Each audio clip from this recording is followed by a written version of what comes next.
Good morning and welcome back to Gaming with ADHD. This is literally just an impromptu live stream. I've been wanting to get back to Shadowrun for a while, and so here we are.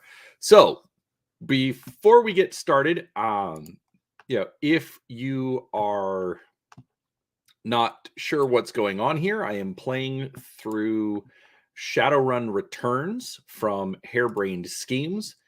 And this is part 5. So if you'd like, I am going to put a link in the description so that you can go back to part 1 and start there so you can actually see the whole game from the beginning. And also, I think I've gotten the streaming issues figured out, so that's good.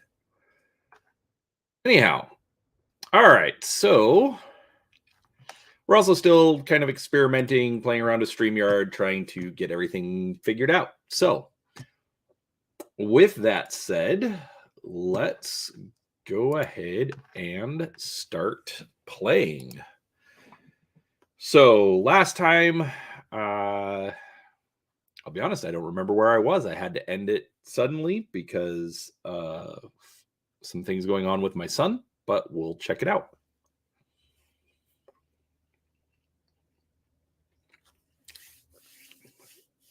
Anyhow, but this will be good for pre-bedtime.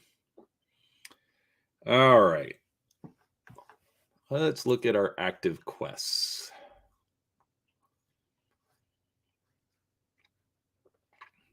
All right, need to return to Coyote, who...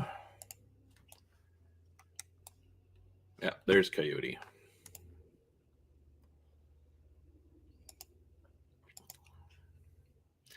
You're back. I think the highlights of the Wolves game will be on soon. Want to take a load off and watch with me? I found something in the bunk Sam was using. Yeah, great. What was it? A photo. Did you know Sam had a twin sister? Yeah, I did. He mentioned her once or twice. It didn't sound like they got along that well. She pauses to think. He was rambling on about her the last time I saw him. By that point, he was completely gone. I really couldn't follow what he was saying, but he sounded miserable. Your comlink chirps, and the screen shows John Dresden, the coroner from the organ grinders. He doesn't look happy. Talk. There's been another Ripper murder. This one at the NTSB investigation facility down on the docks. You there now? Yes, but you better get here quick before McCluskey arrives. The image on your PDA dissolves as the call ends. Another Ripper murder? Where? The docks. I've got to go. Okay, listen, I want to help. You dragged me out of the Royale before something bad happened. Worse than getting my arm torn off, and Sam was my friend. You head to the docks, and I'll see if I can track down Sam's sister Jessica. She might be able to help us. Thanks. I appreciate the help. All right, so take a cab.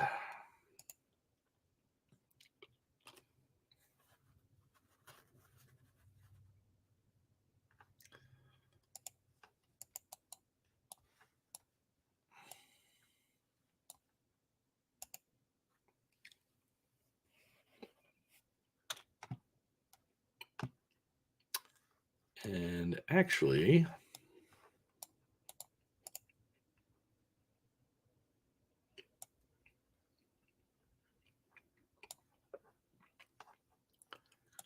I found the old redemption code for the Kickstarter content, but I'm not seeing that. That's a little disappointing. All right, let's go find that cab. My son decided to make biscuits this morning because I need the carbs before going to bed.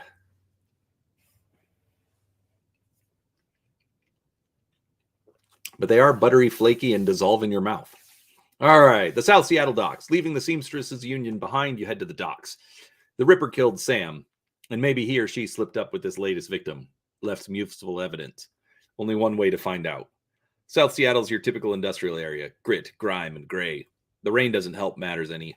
Layers of dirt mixed with abandoned wooden pallets, repurposed into makeshift furniture for the day workers. Garbage collects in the gutters of the broken down street. Disreputable is this district's middle name. Your destination, the National Transportation Safety Board warehouse, is located on a small strip of dock towards the less maintained end of the waterfront. Despite the presence of those who linger in such places, it's quiet as you approach the gate.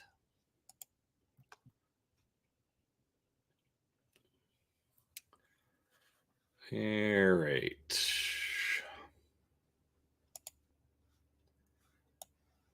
Can't interact with anyone.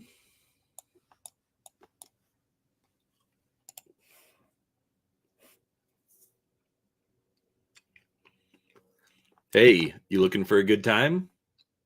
Know anything about the NTSB? Yeah, the bums around here have been stealing old crap from that place for years. Not worth my time, though. Okay.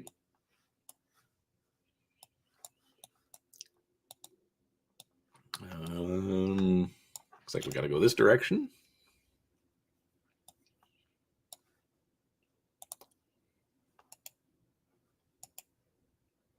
Halt. The guard looks bored. He toys with his gun absent-mindedly, like he might shoot something on a whim just to watch it die. Hey, you're about to trespass on corporate property. You looking to get dusted street scum? Ooh. Let's use the skill. I'm special assistant to the coroner. You met him, right? He needs me to get things off tall shelves for him. Oh, of course. I'll open the gate. The response team is just inside the warehouse. Sorry for my rudeness. Okay. Doo-doo.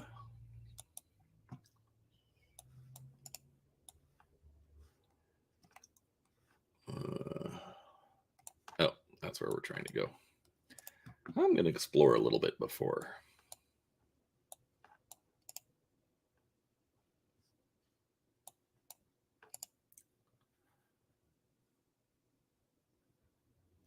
Wow, that looks like the wing of an SR-71. That's awesome.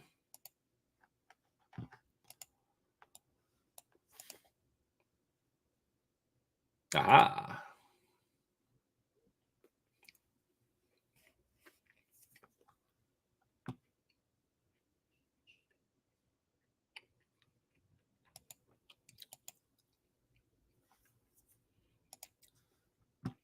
And I think I'm going to have to dig through my stash and see what I've actually got in there.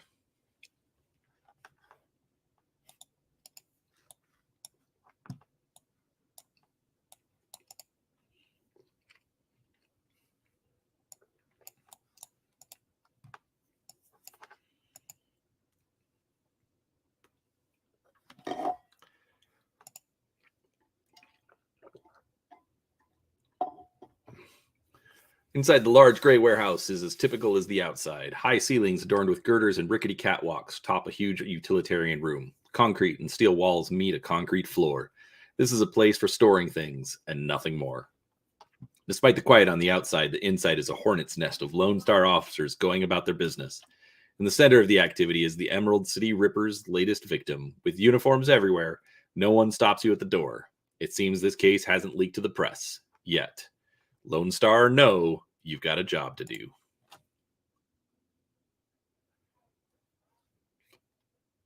I think McCluskey got there before me. Guy's a jerk.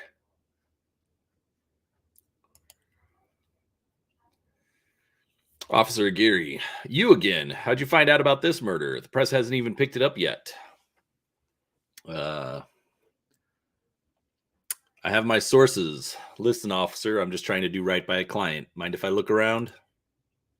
Whatever. I have better things to do, like find the Emerald City Ripper and make something of myself. We've gone through the researcher's computer, and I have suspicions this is a copycat crime. The victim worked here at the NTSB warehouse as a black box researcher. NTSB? The National Transportation Safety Board. This warehouse is used to go over the wreckage from plane crashes to try to determine what happened. The Vic was in charge of their highest priority investigation at the moment.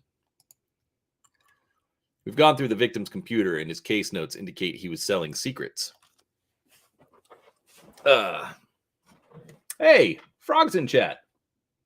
Sorry, I just noticed that come in. Yeah, I haven't read a lot of the Shadowrun fiction. The initial trilogy, The Secrets of Power, are really good. They're written by one of the BattleTech authors. I believe it's Robert Charette.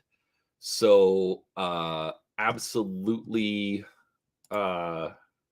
recommend that. And they also have it in all audiobooks. So if you want to listen to it while you paint or something to consider.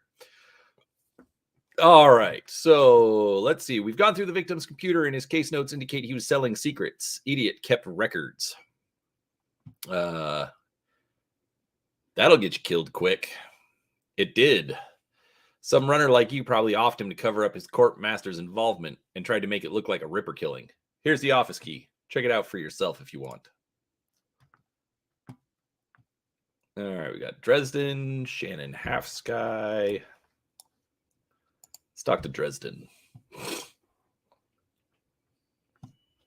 Harebrained, still working for the dead man.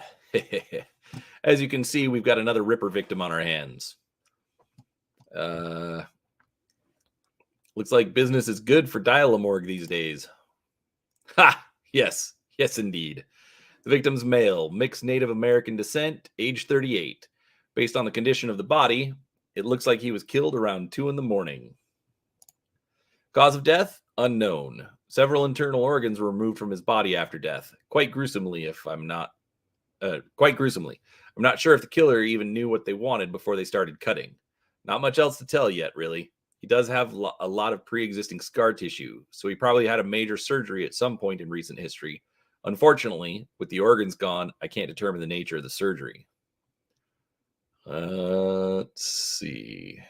Nice hole where his chest was. So what was on the butcher's shopping list?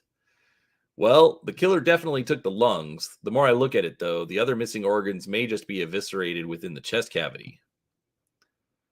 Is McCluskey getting any closer to a suspect? McCluskey couldn't find his ass with both hands. Don't tell him I said that, though. How's Officer Aguirre doing on the case? He seems like a real go-getter. Aguirre would love to solve it before McCluskey and get his gold detective shield. Plus, he'd love to see McCluskey suck it in front of his superiors. He's already tried to bribe me to keep information from McCluskey and slip it to him. I'm inspired by their tireless pursuit of justice. Did you take the money? He grins from ear to ear. Do you have any idea how much this job pays these days, sir? I don't think Aguirre's officer salary is going to do much to seduce me into helping him. Sounds like the Ripper is taking a different trophy from each victim. Sam's liver, this guy's lungs. Any theories? Sorry, I don't do theories. I'm just a scientist who happens to prefer dead people. However, while there was massive damage in the chest cavity, I can see that the victim's lungs were transplants, which is interesting, since another victim's missing heart was also a transplant. This is only the third body I've personally examined. One of our other branch managers handled the other two. If I find that more of the victims had organ transplants, I'll let you know. Who's that woman over there? No clue. She just showed up. Next of kin, I think. I'm going to take a look around. Good luck out there.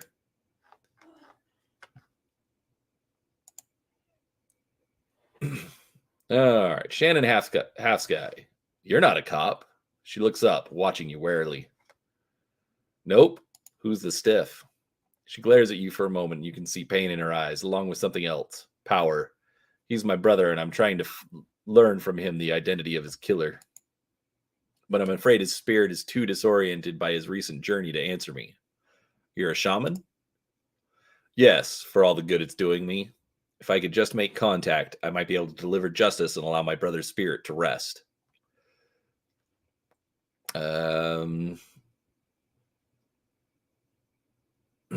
I can tell you're used to shouldering a heavy burden, but maybe there's an easier way. She looks at you, the flattery largely failing to affect her, given the circumstances. But then inspiration dispels the dark clouds surrounding her. Perhaps. My brother's spirit is too weak. That's a given. But my brother's spirit may not be alone here this night. She closes her eyes and concentrates, droning a low chant you can barely hear. Yes, there are other spirits who may be of help. Her features harden into frustration, as if she's searching for something that remains elusive. Sighing, she opens her eyes and fixes you with a stare. But I can't do it alone. What do you need? This warehouse contains the spirits of plane crash victims trapped between worlds. They wish to help, they wish to be heard, and I think they have something to say about my brother's murder. Lone Star won't let me in there, but you seem to have the run of the place. If you can find personal items that belong to the victims, I believe that I can summon a spirit to speak with us. I'll need at least 2 such objects. Can you find them for me? I'll do what I can. Dun, dun, dun. Let's see. Okay, we got a couple of doors. Got a locked door. Nope, no way to hack that open.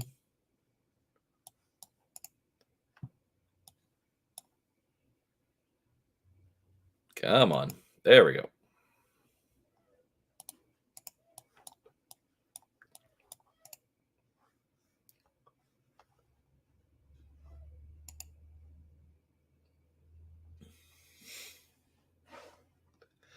There's a large pile of old shoes on the ground next to the airplane seats.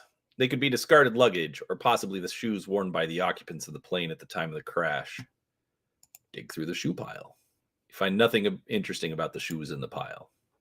Oh, come on. Personal items.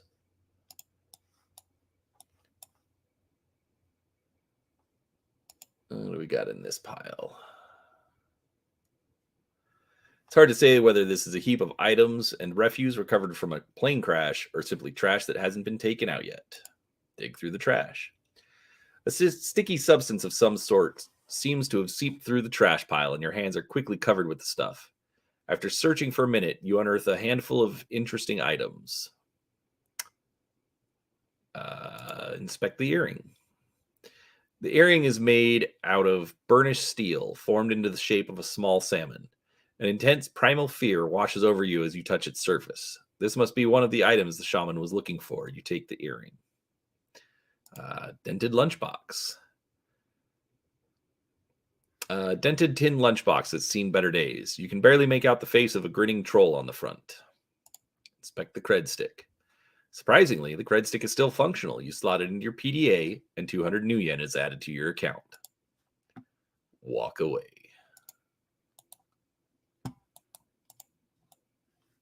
There's another SR-71 wing. I wonder if they got the whole plane in here.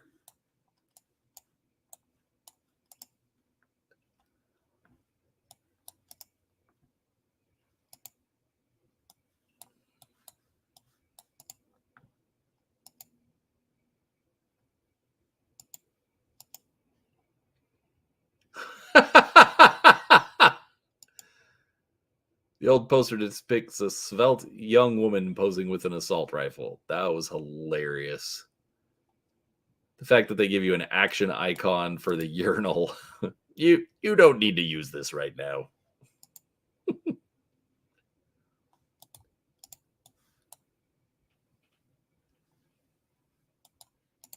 Yep, there's our search icon.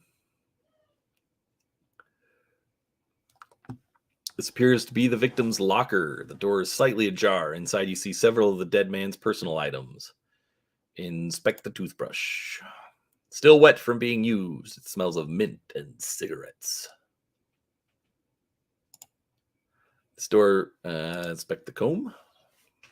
As you reach for the comb, the hair on the back of your hand stands on end. When you take it off its little shelf, your heart thumps in your chest. Hard. This must be one of the items the shaman was looking for. You pocket the comb.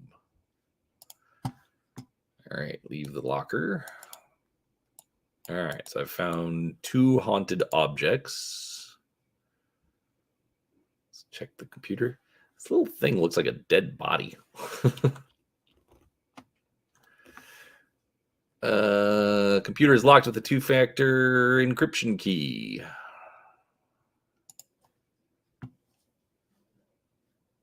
That's lame.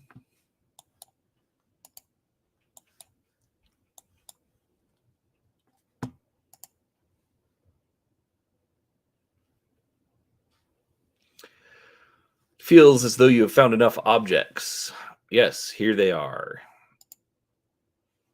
You hand her the objects you found. She closes her eyes and chants over them for a time. When her eyes open again, they're filled with tears. Thank you. These items are all I will need. It shouldn't take me long to... What the hell is all this?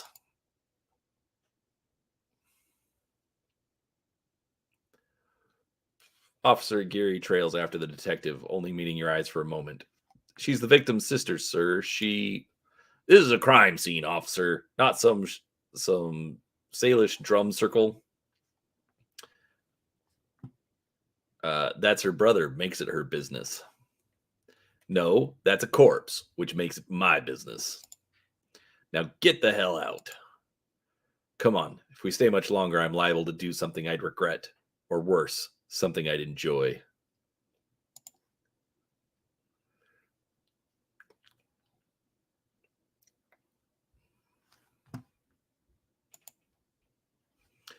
That man is an ass. She stares daggers at McCluskey from across the warehouse. But there's no helping it now. I should just be grateful you were able to collect these items before the clods carted everything off. Can we still summon the spirit? Not from here, I'm afraid. Spirits such as these have domains to which they are anchored. We need to get back in there. Let's see. Rent-a-cops like these won't tie up the place for long. Agreed. I expect it will be clear by nightfall. You sure you're up for this? As long as you can deliver and make it worth my while. Don't worry. I always follow through. Now, since we have the time, we should probably enlist some help. They may post security overnight. And I'm going to go out on a limb and say you know where to find the kind of people we need. Just smile. Good. I'll put up the money if you find the bodies. She produces a fistful of crumpled new yen from inside a leather pouch, starts to count it out, then shoves the whole wad at you. Meet me back here at midnight. The spirits will be strong then. All right. And back to the Seamstresses Union, which, let's see. As you start to leave the warehouse, your comm link chirps and the face of Coyote pops on the screen. Coyote looks tense. Hoy, Gerbrecht. You in the middle of something? Just getting jerked around by Lone Star. Same old thing. I hear you. Her jaw sets. I don't know if I ever told you this, but I was born in the Royale. BTL pushers like Stevie J ran the squats. Ran my world when I was growing up. Sounds nasty. Her brow furrows. It was, for all kinds of reasons. I have a cousin, Gino, who's been missing for months. He hit the sprawl about a year ago and immediately fell in with some tweakers. Bad guys. They hooked him on high amp dream chips and started using him for all sorts of dreck. I tried to help him, but he pushed me away. Then he disappeared. I've been shooting up BTL labs ever since, trying to find him. I'm guessing you have a new lead? It's not a lead. Her face lights up. She's running hot, has a serious edge. I know exactly where he is this time. Got an old friend who eyeballed him herself. I'm on my way. Paco's with me, but we could use another hand. You in? I need you right now. On my way. I knew you'd come. I'll send you the address. See you soon.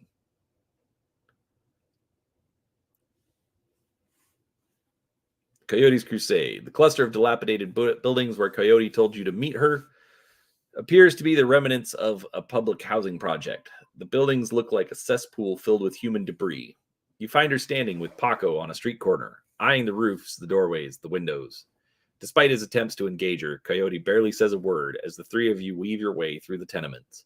She walks purposefully, her new cyber hand flexing open and closed with each step. It's unclear whether the action is voluntary or not. You circle around the back of a building, and Coyote jumps up, grabs the bottom rung of a fire escape ladder, and pulls it down. Without a signal, she starts her climb towards the roof. Paco looks at you worriedly and starts up the ladder.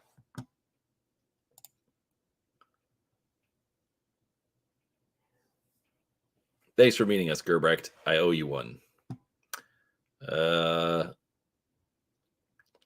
No sweat. I figured you could use the backup. Yeah, you never know what sort of firepower to expect in one of these BTL squats. She brightens. Oh, hey, listen, I've got good news for you. You know Sam's sister, Jessica? One of my contacts found her for me while you were on your way here. I called her and asked her to meet you at the Union later today. Hope that helps.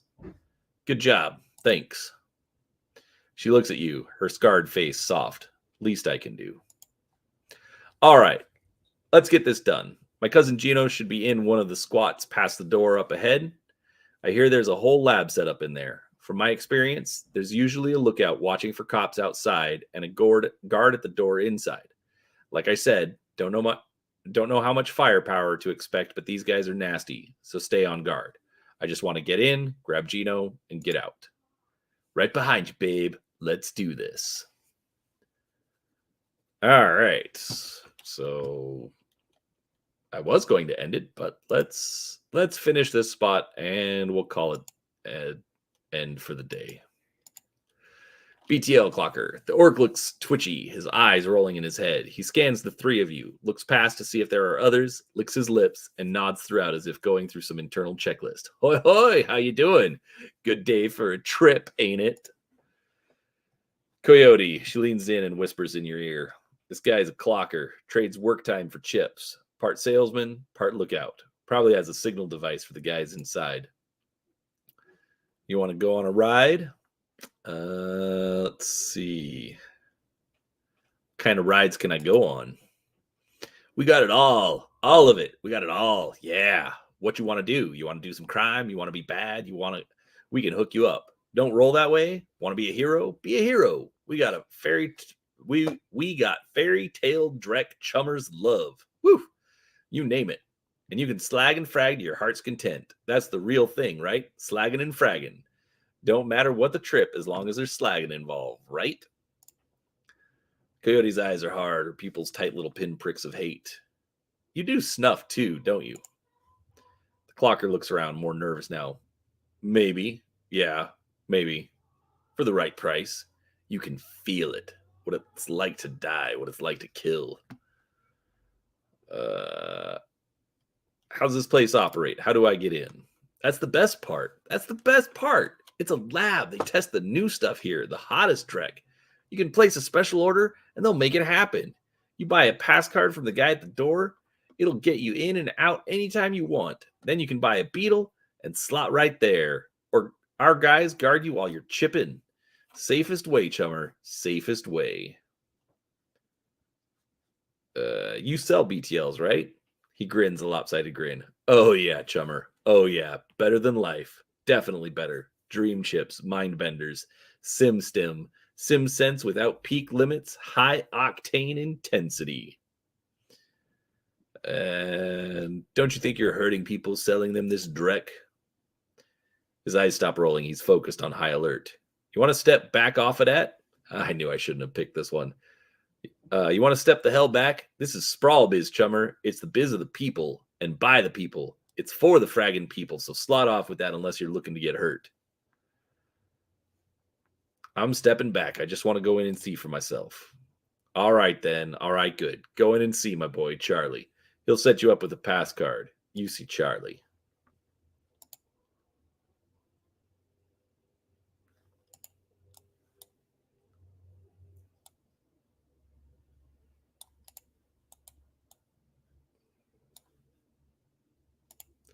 Concerned woman. The woman is probably in her 30s, but hard times have aged her. She looks at you with concern. Don't do it, friends. Don't slot that Drek they're selling. BTLs are killers. There's most of all. You sound like you know from experience. She pulls her hair back to show you. No implant. Then her mouth tightens and her eyes well up in tears. I do. I know. Lost my husband. Lost my son. My daughter. They use her to record. Tears stream down her face. Do you have a pass card to get in there? No, but Jamal has my son's card. Took it off him when his brain fried. Jamal's down the hall. Don't know if he'll give it up, but that's between you and him. What kind of guards do they have on this place? They're serious. This place is backed by the Yakuza. Japanese mafia. Oh, man. How many and what kind of firepower? There's a guy on the door, Charlie. He sells the passes to get in. He's not tough, blind in one eye. There's another 5 or so wandering around. 2 of them are bad news, covered in magic symbols. Mean. She's amped, ready. 5 or 6? That's not so bad. We have surprise on our side. We're looking for a kid named Gino. Know him? Who doesn't? He's here all the time. Gino's a clocker, trades his time for chips, like their little errand boy. I saw him go in there this morning. Hasn't come out, so I imagine he's riding a dream chip. Any chip heads inside the lab? Yep, all day, all night, and they can be dangerous too. Chip heads? Dangerous? Once someone's chipped, they can send them any program they want, make them do whatever, turn them into horrors, killers, anything. Got to go. Let's see. All right, there's nothing down that way.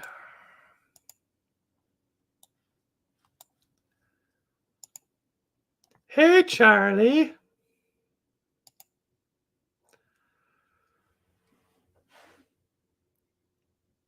Charlie's an orc with an expression of boredom and one milky eye. He drones through his standard patter. Need a pass? 50 nuyen each. 150 for the lot of you. That'll let you come and go as you please. You can chip in there, and we'll keep you safe while you ride. BTL chips are a separate cost. Last about 3 hours. Prices vary. Buy those inside. I want to take a look around first. If the selection's good, we'll give you 200 nuyen on our way out. Yeah, sure, that math works for me. See you on the way out. Hey. Jamal. Jamal has the look of a longtime chiphead, emaciated, hollow-eyed, but hungry and desperate. What you looking at? I want to buy your pass card. How'd you know I have a pass card? People hear things. Well, you heard right. Sell them at a discount. Charlie charges 50 nuyen for them, but I can get you 3 for 100.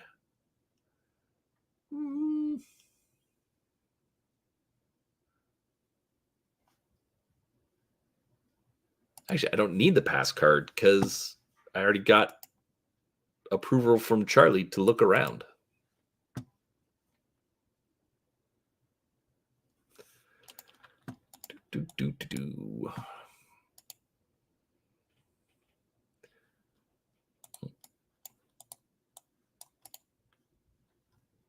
Keep on moving. Cross the bridge.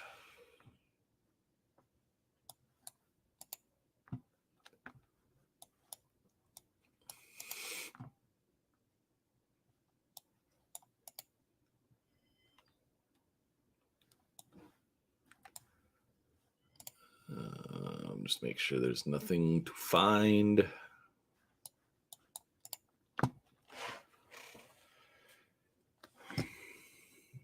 The entire floor of this tenement has been given over to a chaos of technology and squalor. Across the room, a chromed-out Decker argues loudly with an armed thug, abruptly falling silent as they turn towards you.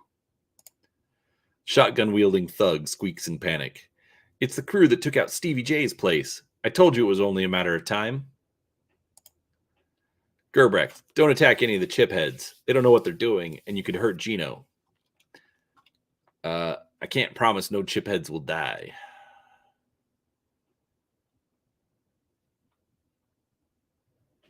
No civilian casualties. Got it. I have a concussion grenade. Better than fragging the tweakers if they get caught in the middle.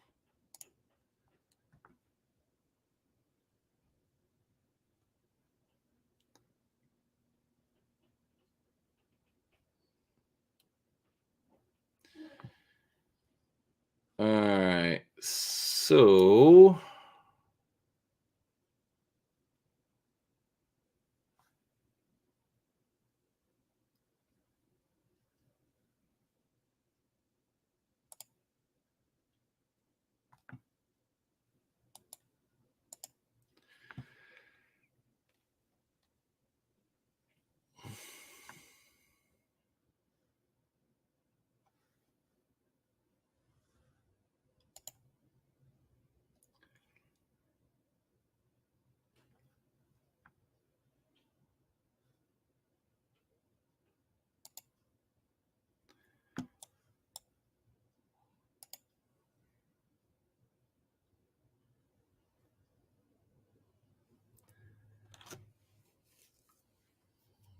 do wish this went a little faster. You know what? Let me check settings. Oh, not that screen.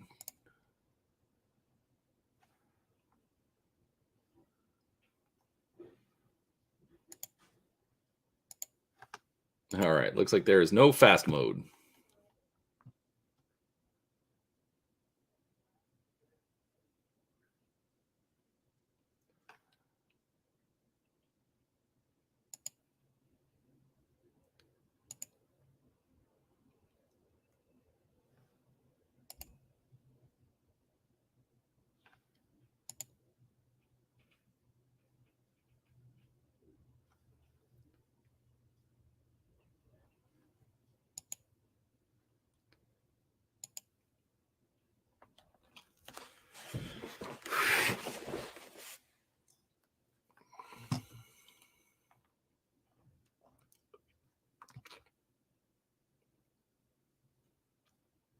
Behind us.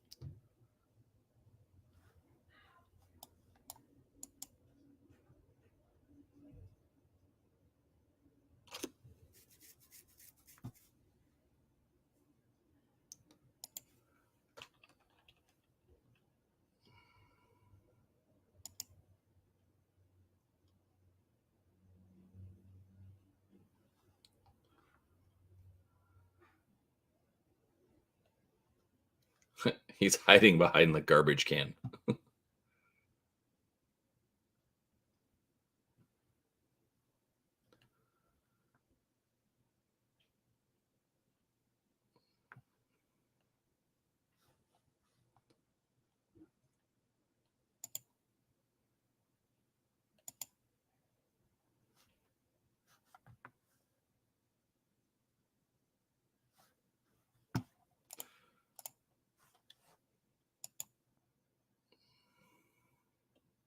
Oh, come on.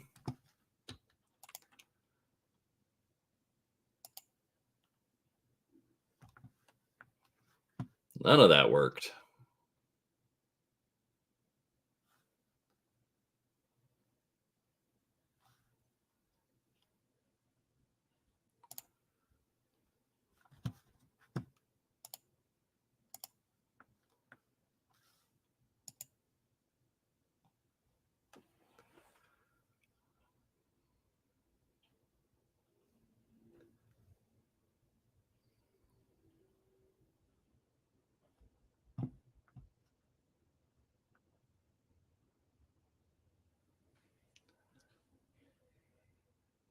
Little demon shot their own guy.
Let me check something.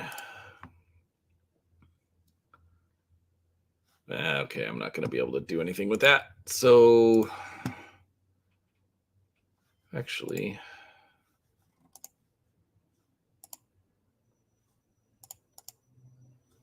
oh, we all suck at decking.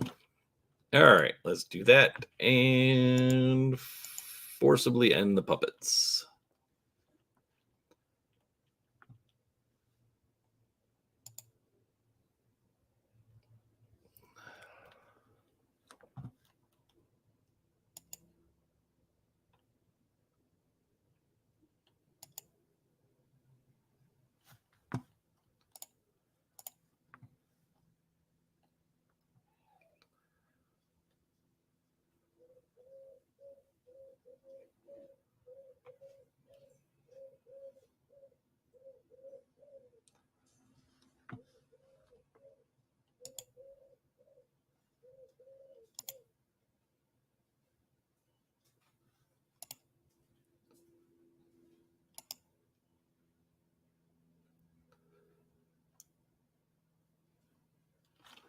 Woo!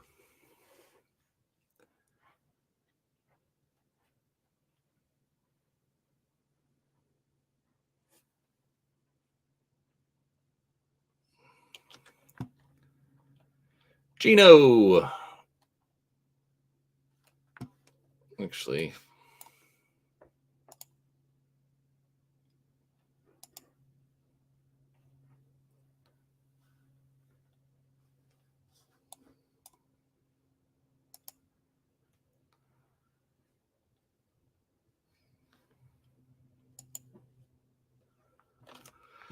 you eject the BTL Gino's been writing. He gasps suddenly and his eyes flutter open. He looks confused, worse than the other chipheads you've seen. His lips are white and chapped, his eyes sunk into his head. There's vomit on his shirt and sweat on his forehead.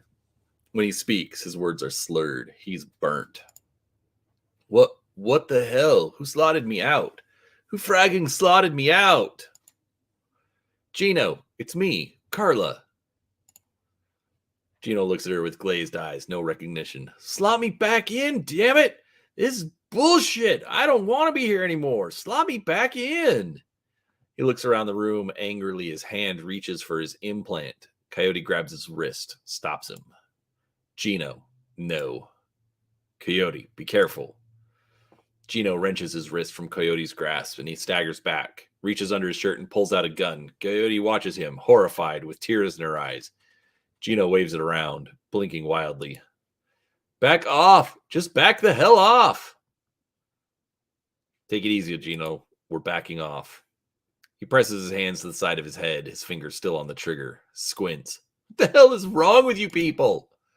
We're trying to help you. This is the way you help me? Look at this place. Look at me. He looks around at the squalor of the room, then glimpses his own reflection in the machinery. Oh gosh, look at me. Those chips aren't reality, Gino. Come with us. It's real to me. I can smell it, touch it. I can fragging taste it. I was a god in there. King. I was a king. Can you imagine it? He looks around the room, sees the squalor, the bodies. Then he glimpses his own pitiful reflection in the machinery. No. No. Cody shouts something, but it's too late. Gino jams the gun into his data jack and pulls the trigger. There's a pop, barely a gunshot, and he's gone. I'm sorry, Carla. I'm so sorry. Cody looks to you, tears in her eyes. Every mother fragging one. Dun, dun, dun. Looking for trouble. Shannon's plan is the best lead you've got to find out more about the Ripper, but getting back into the warehouse is going to require some support in case the dreck hits the fan. The Seamstresses Union will have exactly what you need, a fixer. Finding this necessary middleman and deal broker is key to most plans involving Shadowrunners. A good fixer is worth the new yen. It's their job to have the contacts and know who's good at what. They'll put together the team you need. Magical support, skilled street samurai for muscle, or a Nova Hot Decker for matrix work. Running the shadows is a life and death gamble. It pays to hire the best Shadowrunners you can.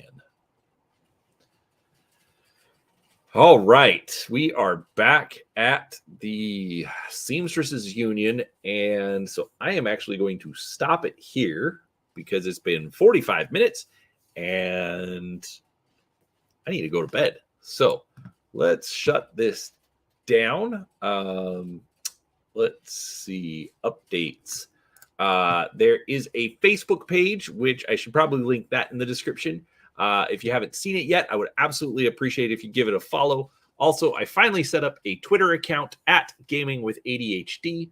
I'm still considering other social media areas, but just not sure, what exactly I actually want to commit to. So, needless to say, there is a lot of good stuff out there, and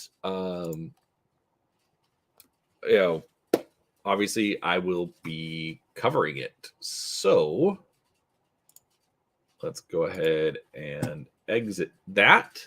All right, but with that said, I hope you enjoyed it.